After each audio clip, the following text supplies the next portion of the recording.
চৈতন্য মহাপ্রভুর কৃপায় নাম সংকীর্তনের একটা শ্রীক্ষেত্র তৈরি হয়েছে এই জায়গায়। তা 24টা ঘন্টার মধ্যে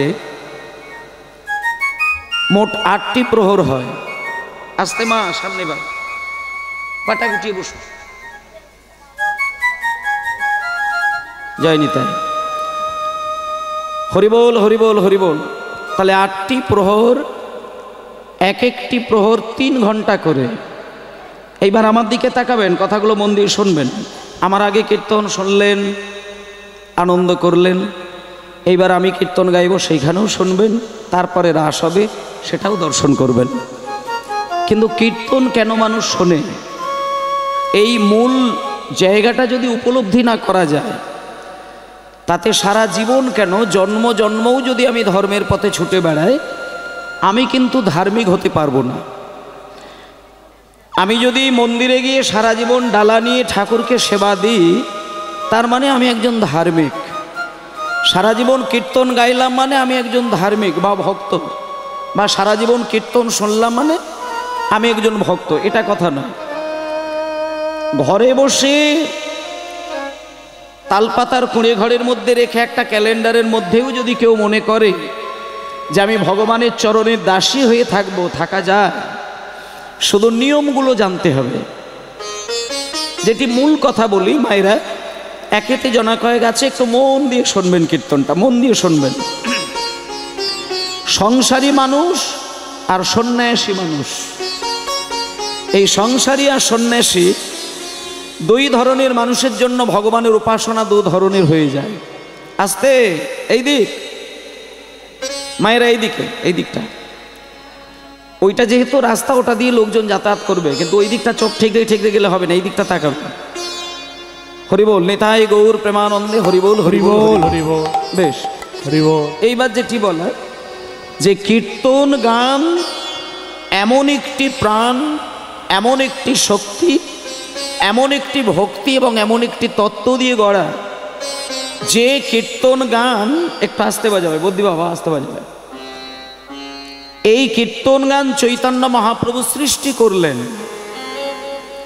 আর এই কীর্তন গানের মধ্যে এমন কিছু দিয়ে দিয়েছেন ভগবান, যেটা মন দিয়ে শুনলে পরে শুধু এই জন্ম নয়, কোটি কোটি জন্মের সঞ্চিত পাপ যদি তার জীবন সে গড়ে, 3টে ঘন্টা কীর্তন শুনলে পাপের পাহাড় পর্যন্ত ধুয়ে পরিষ্কার হয়ে যায়। আবারও বলছে, 3 ঘন্টা কীর্তন শুনলে কোটি জন্মের পাপের পাহাড় ধুয়ে পরিষ্কার হয়ে তার চিত্ত শুদ্ধ হয়ে গোবিন্দ চরণে আপনা আপনি নিবেদিত হয়ে যায়। এটা 1 নম্বর কথা। আবার ঠিক উল্টো কথা বলছে যে এই কীর্তন আবার শোনার যদি দোষ হয়, সেইখানে আপনার শুদ্ধ মন, শুদ্ধ দেহ আর শুদ্ধ চিন্তা, এর মধ্যেও কিন্তু অন্যের গড়া অপরাধ বা এই প্রকৃতিতে থাকা অপরাধ বা জঞ্জালের যে অশুভ যে শক্তিগুলো বিরাজ করে, প্রকৃতিতে নানান কিছু থাকে। একটা ভালো মানুষ তার চলার দোষে খারাপ জিনিস সঞ্চয় করে, আর একটা খারাপ মানুষ চলার গুণে ভালো জিনিস সঞ্চয় করে। এখন যে জায়গাটা বলছি, এই যে হরিবাসর সাজানো হয়েছে গয়ার মহোৎসব উপলক্ষে, এখানে সন্তান হয়ে মা বাবার আত্মার শান্তি কামনার একটা মূল ক্ষেত্র হচ্ছে এই জায়গা। তাহলে একটা পুত্র মা বাবার আত্মা যাতে শান্তি পেতে পারে বা উন্নত স্তরে পৌঁছাতে পারে, শুধু মা বাবা নয়। একটা কথা বলি, মানুষ যখন গয়ায় গিয়ে পিণ্ড দান করেন, বা একটা সন্তান যখন সারা জীবন মা বাবাকে স্মরণ করেন প্রত্যেক দিন দুপুরবেলায় স্নানের পরে, সেখানে কিন্তু কেবল তার মা বাবাই উদ্ধার হচ্ছে তা নয়,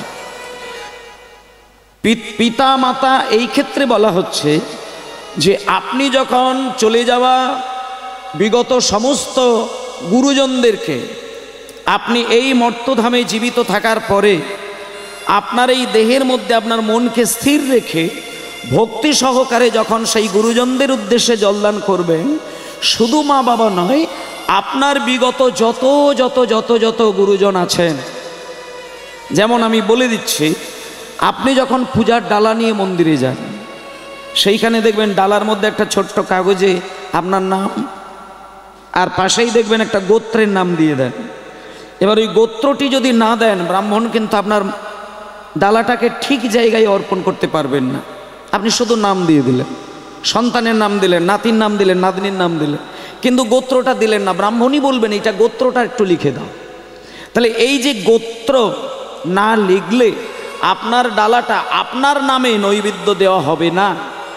তার কারণটি হচ্ছে যে আপনার নামে এই পৃথিবীতে একাধিক ব্যক্তি থাকতে পারে। তাহলে আপনি যে দিচ্ছেন ওই নামটার ক্ষেত্রে কিন্তু হবে না। আপনি যতক্ষণে না আপনার গোত্রটা তার পাশে বসাবেন। এই গোত্রটা কেন লেখা হয়, কেন গোত্র মিশিয়ে নিজের নামটাকে ব্রাহ্মণের কাছে জমা দেওয়া হয়, এগুলো একটু বুঝতে হবে।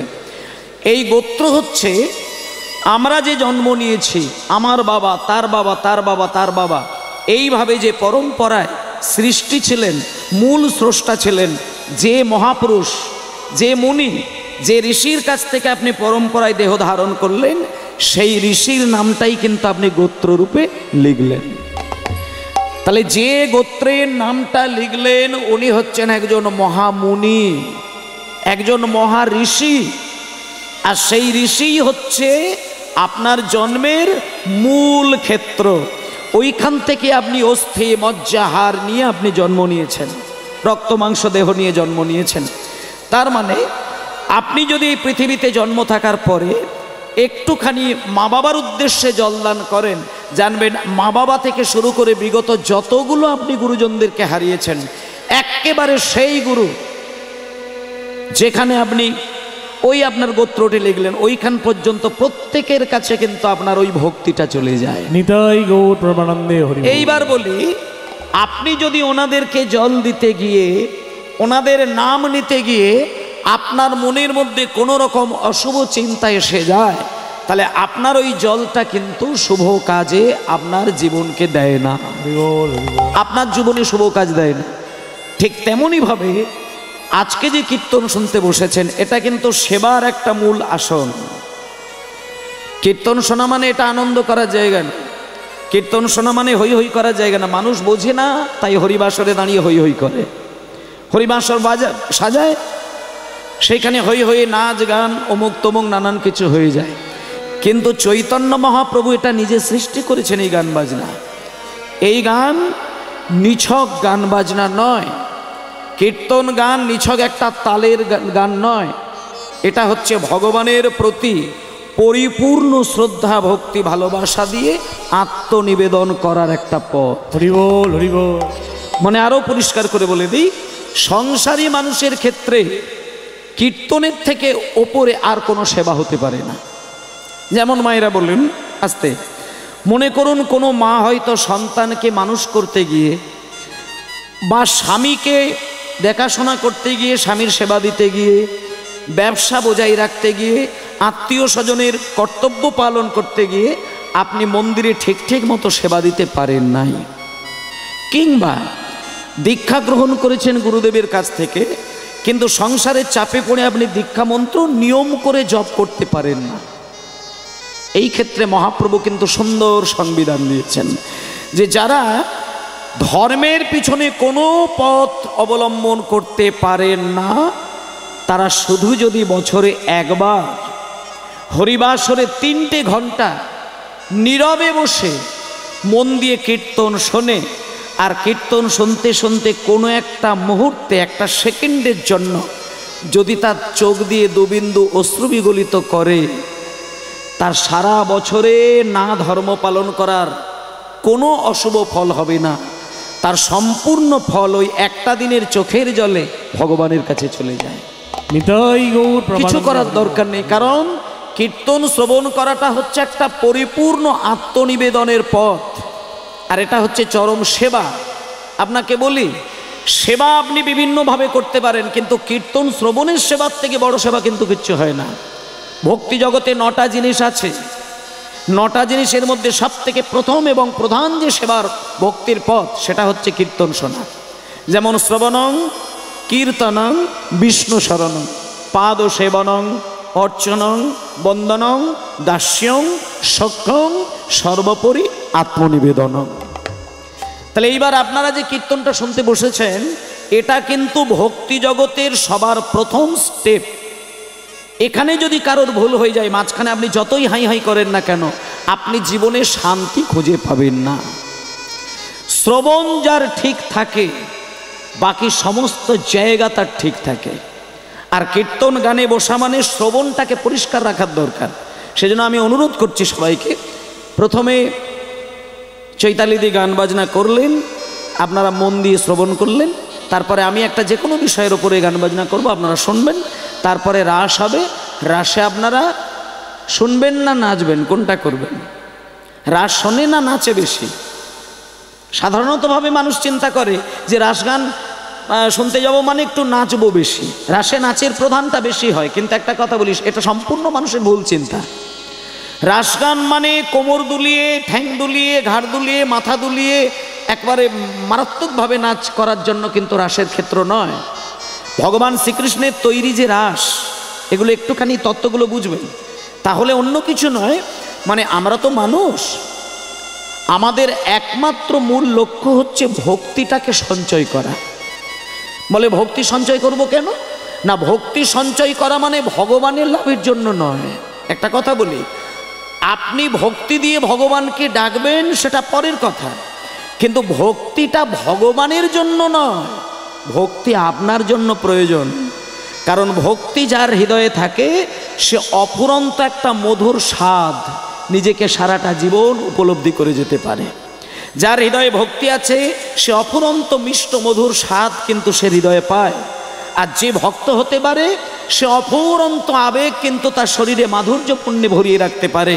আর যে ভক্তিতে চলতে পারে, সমাজের প্রত্যেকটা মানুষের প্রতি তার মধুর আচরণ দিয়ে সে সবাইকে আপন করে নিতে পারে।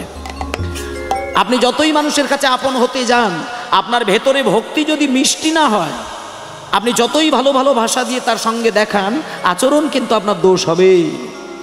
তাহলে ভক্তি হচ্ছে আপনার নিজস্ব সম্পদ, এটা ভগবানের কাছে দেওয়াটা বড় জিনিস নয়।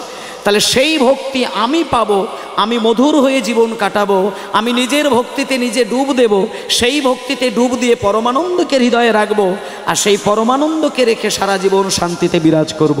তাহলে সেই ভক্তিটা আপনি পাবেন কোথায়? এইটা আগে জানবেন। আজকে সারা রাত্রির ধরে কীর্তন হচ্ছে, আমি অনুরোধ করব, যতই কষ্ট হোক হরিবাসর ছেড়ে আপনারা উঠে যাবেন না। তার কারণটা বলে দিই, এই বাসর থেকে উঠতে গেলে মানুষকে মূলত দুটি কারণে উঠে যেতে হয়। দুটো কারণে মানুষ কীর্তন শুনতে শুনতে দুম করে উঠে যায়। কেন? দুটো কারণ, মূলত দুটি কারণ। এক হচ্ছে হয় তার ঘুম জড়িয়ে আসে, আর নচেত তার খিদে এসে যায়, এটা মূল কথা। তারপরে এসে যায় শারীরিক নানান রকম সমস্যা। এবার আপনাদের বলি, শরীরের সমস্যাটা একমাত্র তৈরি হয় আপনার নিজস্ব চিন্তাধারার ওপরে। হয় আপনি চিন্তাটাকে পরিশুদ্ধ রাখতে পারেননি, আর নচেত আপনার খাবারকে আপনি পরিশুদ্ধ রাখতে পারেননি। এই দুটো কারণে আপনি নিজে অসুস্থ হয়েছেন। এবার এখানে যারা সুগারের রোগী আছে, হার্টের রোগী আছে, বা যারা প্রেশারের রোগী আছে, বা বাতের রোগী আছে, তাদের ক্ষেত্রে আমি বলবো, অমাবস্যা পূর্ণিমার দিন, একাদশীর দিন, শিব চতুর্দশীর দিন একেবারে যদি মনে করেন অনাহারে দিন কাটাবেন, তাতে আপনি বেশি বেশি করে ওই রোগের ওপর থেকে আপনি ভালো ফল পাবেন। এই যে কয়েকটা দিন আগে শিব চতুর্দশী গেল, মহাশিবরাত্রি গেল, আপনারা কি করেছেন? আমি যেটা বলছি কি করেছেন জানি না, তবে কি করবেন সেটা আমি বলে দেবো, একটু পরে বলে দেবো। মানে একটা মানুষ কি করে সে আদর্শ মানুষ তৈরি হতে পারে, তার কৌশল মানুষ যদি জানতে পারত, তাহলে নিজেই নিজে মহাপুরুষ হয়ে যেতে পারত। চৈতন্যদেব তিনি অবতার শ্রেষ্ঠ, রামকৃষ্ণদেব তিনি মহাপুরুষ, স্বামী বিবেকানন্দ তিনি একজন শ্রেষ্ঠ মহাপুরুষ, নেতাজি সুভাষচন্দ্র বসু, রামকৃষ্ণদেব, যারই কথা বলবেন, তারা কেন এত মহান হয়েছেন? তারা কি আলাদা করে কিছু প্রকৃতিতে জন্ম নেবার পরে কি তৈরি করেছে? তৈরি করেননি। এক হচ্ছে জন্ম জন্ম ধরে বিগত জন্ম থেকে তারা সুফল আদায় করে নিয়ে মানব কুলে জন্ম নিয়েছেন, আর এই প্রকৃতিতে জন্ম নিয়ে তাদের পথ চলা, পরিশুদ্ধ চলার পথ থেকে তারা এই জায়গাগুলো তৈরি করেছেন। তাহলে আমি আপনাদের বলবো, কেমন করে কি করে জীবন ধারণ করলে আপনার সংসারে আপনি স্বর্গ নামাতে পারবেন, আর কেমন পথে ভুল হলে আপনি আপনার স্বর্গের মধ্যে নরক সৃষ্টি করবেন, সেই বিষয়গুলো জানিয়ে দেব। তার আগে একটা কথা বলবো, সবাই মিলে হাত জোড় করে একটা গান গাইব, এবং সেই গানটা আমিও গাইবো, আপনারাও গাইবেন, আমার স্টাফেরাও গাইবে। এই গানটা আজকের ক্ষেত্রে শুধু নয়, আমি আপনাদের বলে দেব ঠিক ব্রাহ্ম মুহূর্ত যখন হবে, আস্তে দাঁড়াও, ব্রহ্ম মুহূর্ত আস্তে বাজাবে। ব্রহ্ম মুহূর্ত এমন একটি মুহূর্ত, যে মুহূর্তে মানুষ ভগবানকে যদি উপাসনা করতে পারে, ভগবান তার নিজস্ব শক্তি ব্রহ্ম মুহূর্তে তার ভক্তকে দান করেন। এবং সেই ব্রহ্ম মুহূর্তটা কি সেটা আমি বলে দিচ্ছি, শোনেন। এই যে 24টা ঘন্টায় আমাদের একদিন ধরা হয়, আমি প্রথম দিকে যেটা শুরু করেছিলাম, 24 ঘন্টায় একদিন, আর 8টি প্রহরে হয় একদিন, আর এক একটি প্রহর হয় 3 ঘন্টা, আর 30টি মুহূর্তে হয় 24টি ঘন্টা। 30টা মুহূর্ত দিলে তবে আমাদের 24 ঘন্টা আবর্তিত হয়। তার মধ্যে 48 মিনিট হলে তবে একটা মুহূর্ত হয়। এই হিসাবগুলো একটু মাথায় রাখার চেষ্টা করবেন। 48 মিনিটে এক মুহূর্ত, 15 মুহূর্তে হয় একদিন, একটা সারাদিন, 4টে প্রহর, আর সারা রাত্রির মধ্যে হয় 15টি মুহূর্ত। মোট 30টি মুহূর্ত মিলে 24 ঘন্টা কাটে। তার মধ্যে আপনাদের বলে দিই, রাত্রির 14 নম্বর মুহূর্ত যখন হয়, এইটা মানুষের কাছে সব থেকে বেশি গুরুত্বপূর্ণ সময়। কেউ যদি 24 ঘন্টার মধ্যে কোনো সময় ঈশ্বরের নাম নাও নিতে পারে, কিন্তু ঠিক রাত্রির 14 নম্বর মুহূর্ত যেটা হয়, সেই মুহূর্তটা আগেকার দিনে যেটা প্রথা ছিল, আমার নিজের ঠাকুরমা যেটা করতেন, ঠিক ওই 14 নম্বর মুহূর্তে আমার ঠাকুরমা যতই রাত্রিতে ঘুমাতে যান, ওই মুহূর্তটা ঠাকুরমাকে ঘুম পাড়িয়ে রাখতে পারা যেত না। ঠাকুরমা উঠতেন, এবং সবার প্রথমে ঠাকুরমার কাজ হচ্ছে শঙ্খটাকে বাজানো, তারপরে সমস্ত কাজের ওপরে দায়িত্ব নেবে। তাই এখানে যতগুলো মা বাবা আছেন, আমি তাদেরকে গুরু দায়িত্ব দিয়ে দিচ্ছি একটা, আপনারা 14 নম্বর মুহূর্তে অন্তত 5টা মিনিটের জন্য উঠে হলেও আপনার বাড়িতে শঙ্খধ্বনিটা করবেন। এটা আমি অবশ্য কর্তব্য দায়িত্ব দিয়ে যাচ্ছি। তাহলে এইবার বলে দিই 14 নম্বর মুহূর্তের টাইমটা, অনেকে এইটা খেয়াল করতে পারবেন, আমি বলে দিই। বলছে সূর্য উদয়ের 92 মিনিট আগে থেকে সূর্য উদয়ের 48 মিনিট আগে পর্যন্ত যে সময়সীমাটা থাকে, ওইটাকে বলা হচ্ছে ব্রহ্ম মুহূর্ত। আরও ভালো করে বুঝিয়ে দিলে বুঝতে পারবেন, ভোর 3:20 থেকে ভোর 3:40 পর্যন্ত এই টাইমটুকু আপনারা একটু জেগে কাটানোর চেষ্টা করবেন, কারণ ওই সময়ের মধ্যেই কিন্তু ভগবান প্রচণ্ড উদার হয়ে যায়, ভগবান তখন অতি শান্ত হয়ে যায়, ভগবান তখন কল্পতরুর রূপ ধারণ করেন। ওই মুহূর্তে ভক্ত যদি একবার কেউ তার নাম স্মরণ করে, পাগলের মতন তার দেওয়া শক্তি ভক্তের হৃদয়ে দান করে। হৃদয় গৌর প্রমানন্দে হরিব। এগুলো শুধু মেনে চলবেন, যুক্তি দিয়ে বিচার করলে হবে না। তাহলে আপনাদের আমি কি বললাম, দাঁড়ান, প্রত্যেক দিন ভোরবেলা ভোর 3:20 থেকে 3:40 ওটাকে বলছে ব্রাহ্ম মুহূর্ত বা ব্রহ্ম মুহূর্ত বা সত্য মুহূর্ত। পরম ব্রহ্মকে নিজের হৃদয়ে সঞ্চয় করা, হৃদয়ে ধারণ করা, সত্যকে উপলব্ধি করার বিশেষ মুহূর্ত হচ্ছে ব্রহ্ম মুহূর্ত। এবার ম্যাক্সিমাম মানুষ ওই টাইমে কিন্তু ঘুমিয়ে কাটায়, আর ওই টাইমে ঘুমিয়ে যারা কাটায় তাদের মধ্যেই কিন্তু শারীরিক সমস্যাগুলো বেশি বেশি করে নিজেকে শারীরিক আর মানসিক যন্ত্রণায় ব্যতিব্যস্ত করে। আর যে 4টে রোগের কথা বললাম, তারা অন্তত ব্রহ্ম মুহূর্তে 10টা মিনিটের জন্য উঠবেন, উঠে আপনার বাসি বিছানায় বসবেন, বসে 10 মিনিটের জন্য আপনি এক মন প্রাণ দিয়ে একটুখানি যেটা করবেন আমি বলে দিচ্ছি, উঠে 10টা মিনিট অন্তত একাসনে বসবেন, বসেই ভজ গৌরাঙ্গ লহ গৌরাঙ্গ, সেটা আমি একবার আপনাদের বাজিয়ে দিচ্ছি, সেটা একটু বাজাবেন। লহ গৌরাঙ্গে নাম রে। এই মুহূর্তে সবাইকে গানটা গাওয়াবো। কাল থেকে প্রত্যেক দিন 3:30 সময় উঠে 5টা মিনিট সময় দিয়ে গান করবেন, দরকার হলে আবার ঘুমিয়ে পড়বেন। অভ্যাসটাকে তৈরি করুন, আপনি একদিন অবশ্যই গোবিন্দের চরণ পাবেন। তাই সবাই মিলে বলুন, ভজ গৌরাঙ্গ লহ গৌরাঙ্গ কহ গৌরাঙ্গে নাম রে, সবাই মিলে ভজ গৌরাঙ্গ লহ গৌরাঙ্গ গৌরাঙ্গীর নাম